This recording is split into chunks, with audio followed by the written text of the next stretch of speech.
vamos falar já mais concretamente do programa e também vamos trazer algumas dicas para pôr em prática aquilo que a Ana falou em termos de trabalhar as temáticas no sentido de ir ao encontro das crianças e dos jovens, ou seja, o conhecimento espírita. Em primeiro lugar, temos a vida do jovem que precisa do conhecimento espírita e não o conhecimento espírita que vai entrar na vida do jovem. O processo é ao contrário, ele tem que se sentir estimulado, ele precisa de respostas e nós vamos ao encontro e as coisas assim funcionam. Então nós temos aqui a nossa agenda, nós vamos começar por um pequeno exercício interativo entre nós todos aqui, educadores. Espero que tenham papel e caneta, está bem? Que vai ser preciso apontarem umas coisinhas, está bem? Então começo com este conto. Isto é uma reflexão para nós educadores, está bem? Em 1973 houve uma experiência científica intitulada de Jerusalém a Jericó. Então houve um conjunto de sacerdotes, aliás, de seminaristas que estavam a aspirar a ser sacerdotes, estavam num retiro, num trabalho, e essa experiência científica tinha o propósito de eles prepararem uma palestra. Portanto, eles estavam numa sala e teriam que preparar uma palestra. E a maioria deles coube-lhes preparar a parábola do bom samaritano. Então, eles estudaram muito bem aquela parábola, estavam lá a trabalhar, prepararam a sua palestra e depois a própria experiência tinha um momento em que os obrigou, por alguma razão, a sair daquela sala e a irem para uma outra sala. Ou seja, foi necessário mudar de lugar para eles apresentarem a palestra. E o que é que acontece? No corredor havia um ator. Eles tinham contratado um ator e o ator estava com ar de quase morto, muito doente, muito mal, encostado a uma parede, a uma porta, assim já mais para o deitado do que de pé, e os seminaristas teriam que passar por ele obrigatoriamente para poder chegar à outra sala. Eles estavam muito entusiasmados porque iam apresentar a sua palestra, estavam completamente animados.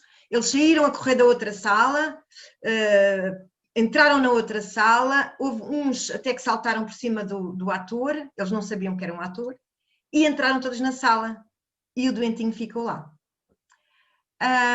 Isto foi uma experiência que eles fizeram e para chegarem à conclusão de que eles estavam tão concentrados que se esqueceram das suas intenções. Será? Então o exercício que nós temos para vocês é o seguinte. Eu queria que daqui a pouco a Sandra vai-vos dividir por salas, vão ter 3 minutinhos, penso que 3 minutinhos dá perfeitamente, para refletirem sobre: será que os seminaristas perceberam a parábola? Podem tomar nota destas perguntas, está bem, que vai ser necessário. Por que agiram assim? O que faltou nesse momento? E como educadores, qual a aprendizagem que tiramos deste relato? Então, o que é que nós pretendemos? Vocês podem discutir entre vós, nas várias salas, estas 4 questões, mas depois arranjam um porta-voz e apenas vamos apresentar aqui no grupo a última pergunta, portanto, a resposta para a última pergunta. Como educadores, qual a aprendizagem que tiramos deste relato? Por favor, tomem nota então das 4 perguntas. A Sandra já vos vai colocar em salas. Portanto, a primeira é: será que os seminaristas perceberam a parábola? A segunda, por que agiram assim? A terceira, o que faltou nesse momento? E a quarta, como educadores, qual a aprendizagem que tiramos deste relato? À frente. Ok. Então nós também, como educadores espíritas, temos que levar em conta tudo isto, tudo aquilo que acabamos de falar e de observar. É muito importante. Porquê? porque nós temos que viver a nossa intenção, não é? Ou seja, se nós temos uma intenção de chegar lá, o nosso comportamento tem que estar alinhado com a nossa intenção. Porque se a intenção é chegar dentro, não basta, como o Pedro acabou agora de dizer, fazer a palestra muito bonita. Não, temos que trabalhar, aliás, não só o Pedro e todos, temos que trabalhar de modo a chegar lá. Este monge diz-nos que tudo o que fazemos faz parte da nossa vida espiritual. É apenas uma questão de quão consciente desempenhamos estas tarefas comuns. Portanto, nós temos que ter consciência em tudo quanto nós fazemos, e neste momento, como educadores espíritas, com a mudança do paradigma, com a mudança do ensino, como a Ana disse há pouco, nós não vamos dar mais igual à escola, porque a própria escola já está a ruir em muitos aspectos, não é? O formato de aulas, o formato de ensino está a precisar de reforma e já há muitos caminhos abertos para isso. Nós, na educação espírita, também não poderemos cair nesse erro, no fundo, ou continuar neste formato. Daí a necessidade de reforçarmos, de estudar, de ler, de questionar, trocar impressões uns com os outros. É muito importante nós nos abrirmos os centros, converse com o outro centro mais próximo, troca impressão, entre nós, entre educadores. Nós temos agora, e na terceira parte a Sandra vai nos apresentar a plataforma Moodle, onde temos digamos, é o nosso ponto de encontro, poderá ser o nosso ponto de encontro. Aproveitem ao máximo estes recursos. E é bom nós partilharmos uns com os outros, mesmo 2 a 2, 3 a 3, trocar ideias, porque sair do paradigma é difícil, porque nós estamos assim formatados há muitos anos, nós estudamos assim, as coisas foram-nos dadas assim, a matéria chegou. Como chegar à nossa vida? E isso nós temos que, de facto, equacionar muito bem na mudança. Porquê? Porque neste novo paradigma, o protagonismo é da criança, é do jovem. Nos subsídios e diretrizes da FEB, eu tirei aqui estas frases que vou apresentar-vos sobre o paradigma, como este novo paradigma sobre o protagonismo, que vem ao encontro do propósito do nosso programa. Então diz-nos que considerar a participação da criança validando o protagonismo infantil não implica apenas legitimar suas necessidades e seus interesses, mas importa, sobretudo, considerar as suas opiniões, os seus pensamentos, os seus sentimentos, as suas atitudes em processo de construção conjunta das atividades evangelizadoras.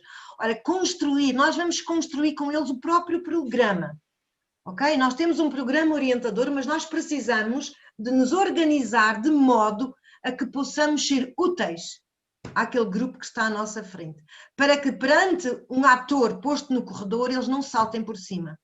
Então é preciso que aquilo faça sentido na vida deles. O que não faz sentido na vida deles não entra a 100, sai a 1000, não é? É como nós, tanta coisa que decorou ao longo das nossas vidas na escola e que acabou por servir para o dia do teste, não serviu depois para o resto. Portanto, nós temos que perceber isto. Depois ainda nos diz, tais ações devem fundamentar-se numa prática educativa que dá vez e voz às crianças, que se baseia em contextos de vida, em suas experiências subjetivas, bem como em seus interesses e necessidades. E a seguir já vamos fazer um exercício sobre isso. Ao desenvolver o tema protagonismo, Costa, junto ao público jovem, reconhece-o como via pedagógica essencial, como caminho inovador no preparo das novas gerações. Portanto, nós falámos há pouco das crianças, mas em relação aos jovens, é um caminho excelente para esta nova geração que nós temos. Segundo ele, participar para o adolescente, e nós vamos abordar muito hoje mais esta faixa, o adolescente, nos outros encontros temos falado das crianças, vamos abordar mais o adolescente, neste novo paradigma que nós queremos aqui apresentar. Portanto, é influir através de palavras e atos nos acontecimentos que afetam a sua vida e a vida de todos aqueles em relação aos quais ele assumiu uma atitude de não indiferença, uma atitude de valoração positiva. Ou seja, nós temos que nos organizar de modo a fazer eco à vida deles. Deixa-me tirar isto aqui. O protagonismo preconiza um tipo de relação pedagógica que tenha solidariedade entre gerações como base, a colaboração do educador-educando com o meio e a autonomia do jovem como fim. Ou seja, nós temos que entender que isto é um trabalho de cooperação, completamente. Toda a escola, a nossa vida tem sido muito pautada pela competição.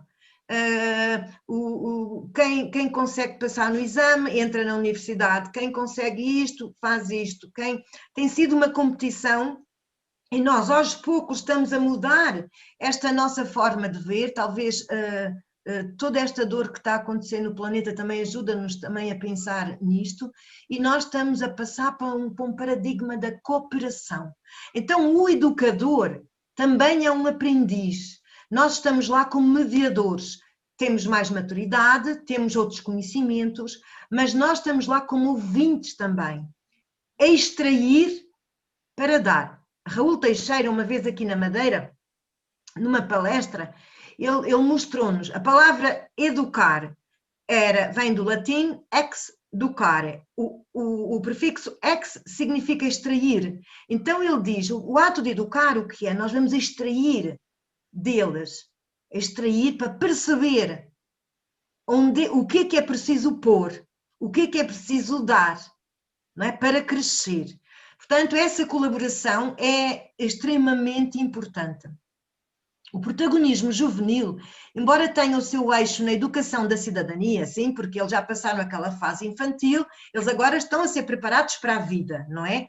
Mas concorre também para a formação integral do adolescente, portanto, não deixa de ser uma construção, a nossa construção é ao infinito, não é? Nós estamos sempre a aprender e a crescer e a evoluir, como educadores, e o educando também como educando.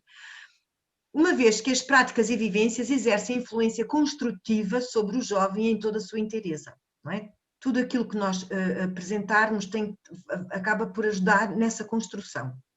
Então nós temos que refletir também, nós como educadores, se eu quero que eles aprendam a refletir, bom, eu vou ter que ser menos invasivo, ser atento, ser menos impulsivo, não tentar adivinhar. Muitas vezes nós temos uma postura, fazemos a pergunta e não sei o quê, e depois começamos a tentar a dizer coisas e estamos a ser invasivos e não deixamos que eles reflitam. Às vezes temos a tendência de dizer, não é isso.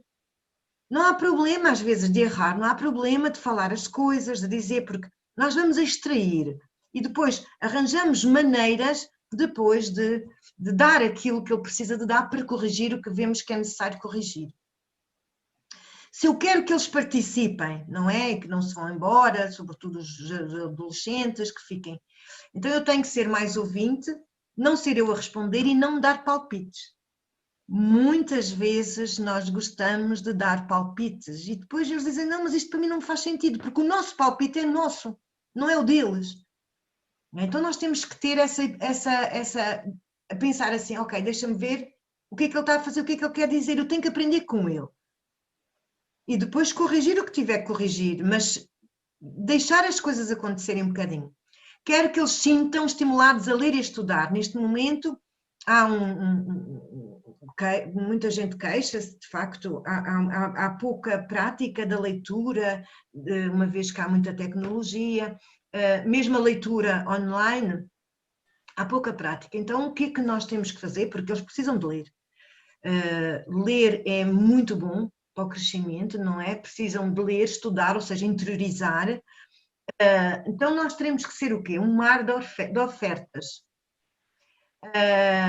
Questões que levem a pensar, desafios, aprender com eles, Porquê? Porque nós temos que arranjar maneira de eles lerem aquele capítulo, de eles lerem aquele livro, para eles poderem refletir. Então nós temos que aproveitar também agora das tecnologias para inovar na questão das leituras. Mas, por outro lado, também temos que ver que tipo de leituras nós estamos a dar e se aquilo faz sentido para eles, para aquela vivência daquele grupo, naquele momento, para aquelas necessidades que eles têm. Porque se nós tocarmos naquilo que eles precisam mesmo, eles ficam atentos. Então é muito importante nós conseguirmos fazer chegar a nossa intenção, alinhar essa nossa intenção à nossa forma de ser como educadores para poder chegar aos nossos alunos, porque no fundo todos nós pretendemos uma abordagem de modo a prepará-los para uma vida plena. Então fazer a ponte da aprendizagem à vida é extremamente importante. Extremamente importante. Uma vez, numa entrevista, eu ouvi um professor destas escolas que estão a modernizar e também tive numa outra formação sobre a Pedagogia 3000, em que mostraram a necessidade de ensinar, era matemática, história e geografia. E então os miúdos queriam construir um barco. Para construir uma caravela, eles tiveram que estudar matemática, geometria, tiveram que estudar, e depois era a moda do século tantos, acabaram por aprender danças desse século, acabaram por ver como é que se vestia nesse século, como é que se pensava nesse século, e que instrumentos havia. Como não haviam instrumentos como há agora, os computadores, estudaram a Lua, o Sol, o eclipse e por aí fora, ou seja, as matérias foram dadas de acordo com um objetivo que eles queriam muito, construir uma caravela. E construíram a caravela e as disciplinas todas rodaram à volta. Então vamos ver mais concretamente com o nosso programa. Suponhamos nós estamos a trabalhar com um grupo nesta faixa etária, dos 12 aos 14 anos, nós temos um conjunto de documentação que podemos estudar e analisar. O perfil psicológico, o póster resumo que eu já vou mostrar, as fundamentações teóricas para essa faixa etária, as orientações pedagógicas e os livros. Os livros desta coleção, cada livro corresponde a uma temática. Logo, as orientações pedagógicas estão direcionadas para cada um dos livros. Portanto, é fácil na plataforma que a Sandra mostrar, vocês vão poder ver. Então, como é que será a construção do estudo? Neste caso, neste prisma. Nós temos a voz do jovem, ou seja, nós vamos ouvir quais são os seus interesses, que aflições é que têm, o que é que gostariam de trabalhar, que aspectos da vida gostariam de falar e de perceber, e a partir dessa voz do jovem nós escolhemos o tema, nós conseguimos perceber o tema que corresponde a um dos livros. E depois temos o processo. O processo o que é? Nós vamos dividir, vamos criar, digamos, dentro do programa nós criamos um subprograma, um programa para 2 meses, um programa para 3 meses, onde nós já definimos 1 ou 2 livros, percebemos quantos capítulos têm os livros, como é que nós vamos abordar estes livros. Eu tinha aqui um exercício, mas que não vamos fazer, que era com o Mentimeter, para lhes ajudar a incentivar a leitura, por exemplo, um pequeno texto e pedir, olha, vocês ao lerem este texto eu quero que escolham 4 ou 5 palavras-chave que vos tragam a ideia daquilo que o texto quer trazer. Eles são obrigados a ler, acabam por inteirar-se daquilo que o texto quer dizer e aquelas palavras-chave servirão depois para refletirem juntos sobre a leitura que eles fizeram e o que é que aquilo traz para a vida deles. Portanto, e depois temos o momento do encontro, não é? As aulas, onde nós fazemos a reflexão e nós somos os mediadores, não é? Porquê? Porque eles vão trazer o trabalho, eles ou vamos trabalhar em conjunto, ou eles vão trazer o trabalho e há uma série de outros recursos que nós podemos, a partir do tema, arranjar pequenos filmes, outro tipo de leituras, alguns jogos e ao terminarmos esse tema, não é? surgem novas dúvidas. Cria-se um novo debate e vamos nos organizar para mais 2 meses de trabalho, por exemplo. Dentro de um programa que temos para um ano, nós podemos nos organizar dessa forma e assim vamos ouvir a voz deles. Neste processo, estamos a fazer, de facto, a educação integral e a educação para a cidadania. Eu vou só, então, sair da partilha para apresentar o quadro resumo, o póster resumo. Só para terem ideia, depois vão ver com mais calma na plataforma. Então, nós temos aqui um póster, nós temos esse póster para 12, 14 anos e também temos para 10, 11 anos. Só para vos ajudar. Isto aqui são os livros desta coleção para esta idade, estes são os temas e aqui é a voz dos jovens. Se na nossa conversa eles falam em querer conhecer Deus, têm dúvidas sobre Deus, como é que foi da vida primitiva até agora, se têm medo da morte, este tema aborda esta questão. A questão do déjà vu, quem é a nossa família, se existem almas gêmeas, nós temos este tema. Portanto, de acordo com a voz deles, as suas preocupações, os seus interesses, por exemplo, sofre bullying, comportamentos abusivos, também não, a indiferença, tem vergonhas, a violência doméstica, ou o porquê da dor, o medo da morte. O medo da morte acontece aqui em vários, que as histórias conseguem responder a isto. Depois, ao escolhermos, ao percebermos, nós temos aqui o que é que a nível dos conceitos espíritas abarca esta história. Não é? No fundo, a história é uma história de vida, portanto, é uma história que prende o miúdo, uma vez que a preocupação dele era bullying, por exemplo. Então, essa história traz a história do bullying, traz as consequências, traz uma série de coisas, mas no meio disso há uma série de conceitos espíritas que estão lá embutidos e que o educador consegue perceber em cada capítulo, nas orientações pedagógicas estão lá, em cada capítulo, consegue perceber o que é que vai abarcar como ensinamento espírita, ok? Nesta parte de baixo temos o despertar para a cidadania, o que é que também que cada livro traz neste sentido, e a parte autónoma, os livros trazem exercícios de reflexão, não só joguinhos, há jogos que vocês podem colocar nesses jogos mais interativos na internet, e há outros que eles podem fazer, pronto, se eles também adquirirem os livros ou se vocês depois passarem esses jogos para eles. O tempo já acabou, o meu tempo...